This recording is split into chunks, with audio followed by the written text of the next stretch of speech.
Nagulantang ang mga residente ng isang subdivision sa Antipolo, Rizal matapos mahukay ang higit 200 vintage bombs sa isang construction site kahapon.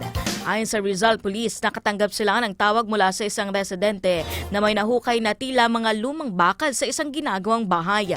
Agad naman na rumisponde sa lugar ang explosives and K9 unit upang magsagawa ng inspeksyon.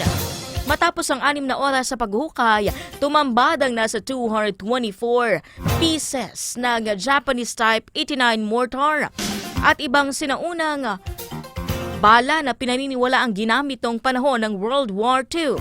Paliwanag ni Police Lieutenant Saballero, matatagpuan ang pinaghukayan sa isang mataas sa bahagi ng Tanaw, ang Metro Manila, kung saan maaaring magsilbing pwestuhan ng sniper o ambush site ng mga sundalong Hapon.